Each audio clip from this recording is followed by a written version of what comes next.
Assalamualaikum warahmatullahi wabarakatuh. Kami dari kelompok 8 Landasan Pendidikan ingin mempresentasikan hasil diskusi dari kelompok kami, yaitu tentang materi landasan historis pendidikan di Indonesia. Sebelumnya, perkenalkan nama saya Hoirunisa Fadilah dengan NIM 21387.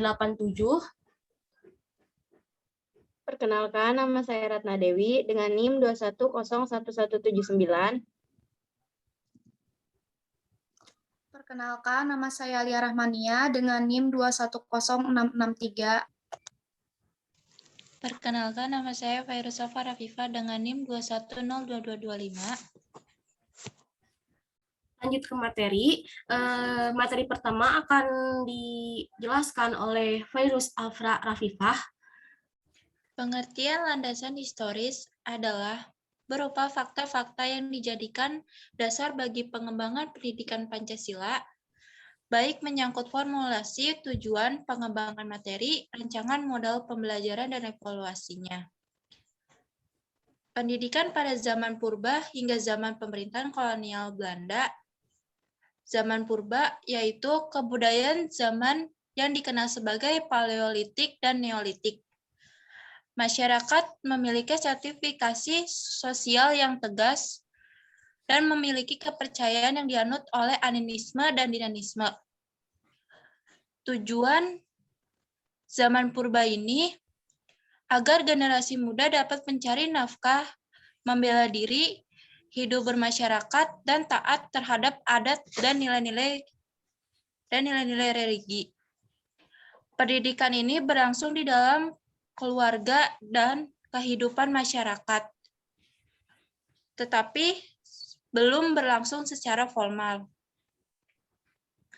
Pada zaman kerajaan Hindu dan Buddha, yaitu asal mulanya kedatangan saudagar-saudagar dari India, telah mengakibatkan perubahan sosial budaya penduduk pribumi yang ditandai dengan munculnya berbagai kerajaan dan feodalisme. Tersebarnya agama Hindu dan Buddha, munculnya stratifikasi sosial berdasarkan kasta, dan dimulainya zaman prasejarah. Pendidikan di dalam keluarga dan masyarakat berlangsung di perguruan atau pesantren. Pendidikan ini bertujuan agar peserta didik menjadi penganut agama yang taat, mampu hidup bermasyarakat, membela diri, dan membela negaranya. Kurikulum pendidikannya meliputi agama, bahasa Sanskerta, termasuk membaca dan menulis dalam huruf Pallawa, kesusastraan, keterampilan memahat, contohnya seperti membuat candi, dan bela diri dalam ilmu perperangan. Tetapi pada zaman Hindu, pendidikan ini bersifat ariokratis.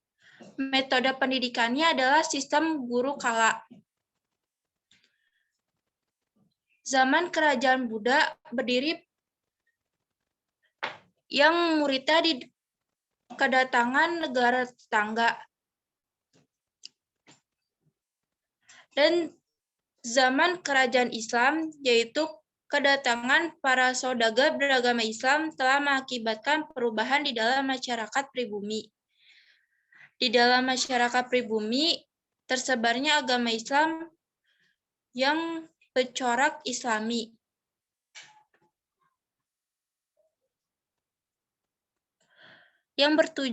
Pendidikan ini bertujuan untuk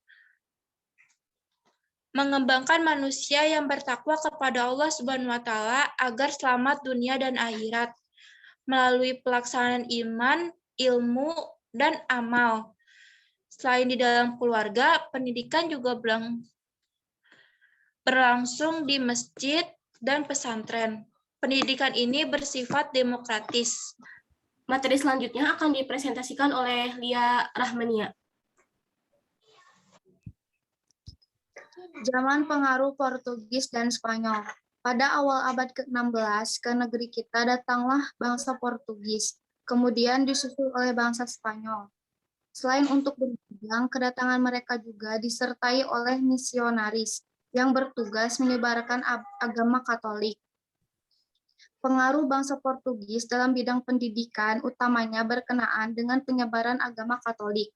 Dengan kepentingan tersebut, tahun 1536 mereka mendirikan sekolah di Ternate. Zaman pemerintahan kolonial Belanda. Pada tahun 1596, bangsa Belanda telah datang ke negeri kita. Tujuannya kedatangan mereka adalah untuk berdagang. Pada tahun 1602, mereka mendirikan POC. Karena POC merupakan badan perdagangan milik orang-orang Belanda yang beragama Protestan, maka selain berupaya menguasai daerah untuk berdagang, juga untuk menyebarkan agama Protestan. POC akhirnya diserahkan kepada pemerintahan negeri Belanda. Karena itu, sejak tahun 1800 sampai dengan 1942, negeri kita menjadi jajahan pemerintahan kolonial Belanda. Pendidikan zaman POC. Pendidikan di bawah kekuasaan kolonial Belanda diawali dengan pelaksanaan pendidikan yang dilakukan oleh POC. POC menyelenggarakan sekolah dengan tujuan untuk misi keagamaan, bukan untuk misi intelektualitas. Adapun tujuan lainnya adalah untuk menghasilkan pegawai administrasi, rendahan di pemerintahan dan gereja. Sekolah-sekolah utamanya didirikan di daerah-daerah yang penduduknya memeluk Katolik yang telah disebarkan oleh bangsa Portugis. Pendidikan zaman pemerintahan kolonial Belanda. Sebagai kelanjutan dari zaman POC, pendidikan pada zaman pemerintah kolonial Belanda pun mengecewakan bangsa Indonesia. Kebijakan dan praktek pendidikan pada zaman ini.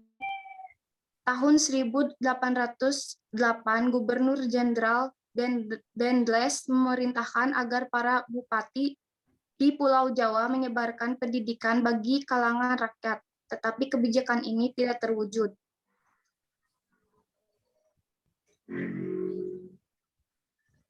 Pendidikan bertujuan untuk menghasilkan tenaga kerja murah atau pegawai rendahan. Pilar mengemukakan 5 ciri pendidikan pada zaman kolonial Belanda, yaitu adanya dualisme pendidikan, yaitu pendidikan untuk bangsa Belanda yang dibedakan dengan pendidikan untuk kalangan bumi putra. Sistem konkordansi, yaitu pendidikan di daerah jajahan diarahkan dan dipolakan menurut pendidikan di Belanda. Materi selanjutnya akan disampaikan oleh saya sendiri. Materi yang kedua, pendidikan yang diselenggarakan kaum pergerakan kebangsaan atau pergerakan nasional dan pendidikan zaman pendudukan militerisme Jepang. Sejak kebangkitan nasional tahun 1908, sifat perjuangan rakyat Indonesia dilakukan melalui berbagai partai dan organisasi, baik melalui jalur politik, praktis, jalur ekonomi, sosial budaya, dan khususnya melalui jalur pendidikan. Sifat perjuangan bangsa kita saat itu tidak lagi hanya menitik beratkan pada perjuangan fisik, mengingat ciri-ciri pendidikan yang diselenggarakan pemerintah kolonial Belanda yang tidak memungkinkan bangsa Indonesia untuk menjadi cerdas, bebas, bersatu, dan merdeka. Maka kaum pergerakan semakin menyadari bahwa pendidikan yang bersifat nasional harus segera dimasukkan ke dalam program perjuangannya. Usaha-usaha kaum pergerakan melalui jalur pendidikan demi kemerdekaan dan rintisan ke arah pendidikan nasional tampak jelas. Hampir setiap organisasi pergerakan nasional mencantumkan dan melaksanakan pendidikan dalam anggaran dasar atau dalam program kerjanya. Untuk mengubah keadaan akibat penjajahan, kaum pergerakan memasukkan pendidikan dalam program perjuangannya. Hari ini telah lahir sekolah swasta atau universitas nasional yang diselenggarakan oleh para perintis kemerdekaan.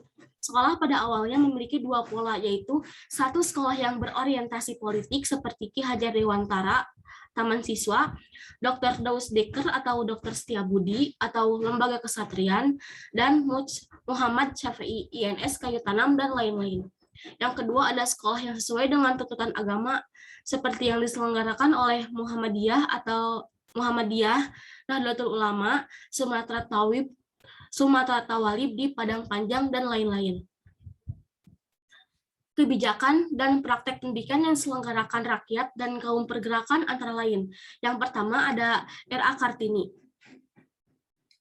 Pada tahun 1903, ia membuka sekolah gadis di Jepara, dan setelah menikah, ia membukanya lagi di Rembang. Karena usianya yang relatif pendek, usaha Kartini di bidang pendidikan tidak terlalu banyak. Namun, ia telah memberikan petunjuk jalan melakukan rintisan pendidikan bagi kaum wanita.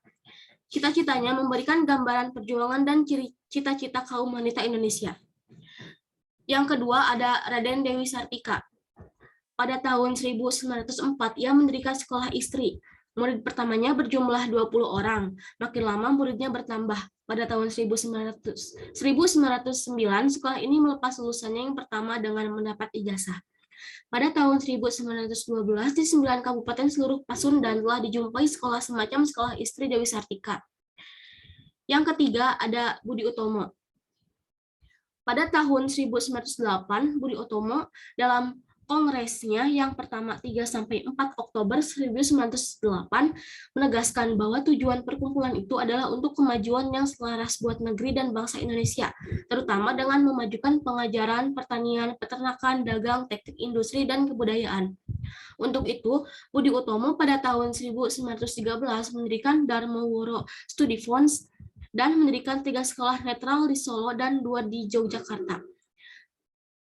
Pada tahun 1918 mendirikan Quick School di Jawa Tengah, kemudian Sekolah Guru Kepandaian Putri untuk Sekolah Kartini, 6 Normal School, dan 10 kursus guru desa. Yang keempat ada Muhammadiyah.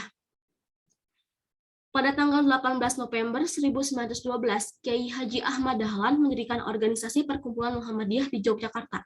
Muhammadiyah dengan berbagai sekolahnya didirikan dalam rangka memberikan pendidikan bagi bangsa Indonesia sesuai dengan kebutuhan bangsa Indonesia sendiri. Dasar atau tujuan pendidikan Muhammadiyah berdasarkan Islam dan pedoman kepada Al-Quran dan Hadis. Tujuan pendidikan Muhammadiyah adalah membentuk manusia Muslim berakhlak mulia, cakap, percaya diri, dan berguna bagi masyarakat. Untuk mencapai tujuannya, Muhammadiyah mendirikan sekolah yang tersebar di Sabang sampai Merauke. Yang kelima ada Trikoro Darmo. Pada tahun 1915 didirikan Trikoro Darmo dan selanjutnya berdiri sebagai perkumpulan pemuda dan pelajar di berbagai tempat di tanah air hingga terwujudnya Sumpah Pemuda pada tahun 1928. Berbagai organisasi pemuda dan pelajar ini bersama-sama gerakan lainnya menyumbangkan jasa-jasa yang besar demi pendidikan nasional dan kemerdekaan Indonesia. Yang keenam ada Perguruan Taman Siswa. Pada mulanya Ki Hajar Dewantara bersama rekan-rekannya berjuang di jalur politik praktis. Selanjutnya mulai tahun 1921, perjuangannya difokuskan di jalur pendidikan. Dalam dasar atau asas pendidikan, pada pembukaan lembaga pengajaran Taman Siswa pada tanggal 3 Juli 1922, Ki Hajar Dewantara mengemukakan 7 asas pendidikannya yang kemudian dikenal dengan Asas Taman Siswa 1922. Ketujuh asas tersebut adalah: 1. Hak seseorang akan mengatur dirinya sendiri dengan wajib mengingat tertibnya kehidupan umum. Yang kedua, ada pengajaran berarti mendidik untuk menjadi manusia yang merdeka batinnya, merdeka pikirannya, dan merdeka tenaganya. Yang ketiga, pendidikan hendaknya berdasarkan kebudayaan kita sendiri sebagai petunjuk jalan untuk mencari penghidupan yang baru. Yang keempat, pendidikan harus diberikan kepada seluruh rakyat umum daripada mempertinggi pengajaran. Kalau usaha mempertinggi ini mengurangi tersebarnya pengajaran. Yang kelima, agar bebas merdeka lahir batin, maka kita harus bekerja menurut kekuatan sendiri. Yang keenam, agar hidup tetap dengan berdiri sendiri, maka segala belanja mengenai usaha kita harus dipikul sendiri dengan uang pendapatan sendiri. Yang ketujuh, dengan tidak terikat lahir batin serta kesucian hati, berminat kita berdekatan dengan sang anak. Yang ketujuh, ada Kesatrian Institute. Kesatrian Institute didirikan di Bandung oleh Ernest Francois Agni Dausdeker atau Multatuli atau Setiabudi. Ia memimpin lembaga ini sejak 1922 sampai 1940. Dasar pendidikannya adalah kebangsaan Indonesia, terutama melalui sejarah kebangsaan. Tujuan pendidikannya yakni menghasilkan kesatria atau leadership bagi Indonesia. Yang kedelapan ada Nahdlatul Ulama atau NU. Nahdlatul Ulama didirikan di Surabaya pada tanggal 31 Januari 1926. Salah seorang ulama yang membangun perkumpulan NU adalah Kiai Haji Hashim Asy'ari yang pernah menjadi Raisul Akbar perkumpulan ini. Sejak 1899, beliau telah membuka pesantren Tebu Ireng di Jombang. Sebelum menjadi partai politik, NU bertujuan memegang teguh salah satu mazhab dari mazhab iman yang berempat, yaitu 1 Syafi'i, 2 Maliki, 3 Hanafi, dan 4 Hambali. Yang terakhir ada INS Kayu Tanam. Indonesian Netherlands School atau INS didirikan oleh Muhammad Syafi'i pada tanggal 31 Oktober 1926 di Kayu Tanam, Sumatera Barat. Pada tahun 1950, kepanjangan INS diubah menjadi Indonesia National School dan selanjutnya menjadi Institut Nasional Syafi'i. Dasar pendidikan sebagaimana dikemukakan oleh A.G. Sujono pada awal dirikan INS mempunyai dasar pendidikan sebagai berikut. 1. Berpikir secara logis atau rasional. 2. Keaktifan atau kegiatan. Yang ketiga, pendidikan kemasyarakatan. 4. Memperhatikan bakat anak. Dan kelima, menentang intelektualisme. Untuk tujuan pendidikan INS, sebagaimana dikemukakan Umar Tirta Harja dan Lak Sulo adalah 1. Mendidik rakyat ke arah kemerdekaan. 2. Memberi pendidikan yang sesuai dengan kebutuhan masyarakat. Yang ketiga, mendidik para pemuda agar berguna untuk masyarakat. Yang keempat, menanamkan kepercayaan terhadap diri sendiri dan berani bertanggung jawab. Yang kelima, mengusahakan mandiri dalam pembiayaan. 2. Pendidikan zaman pendudukan militerisme Jepang.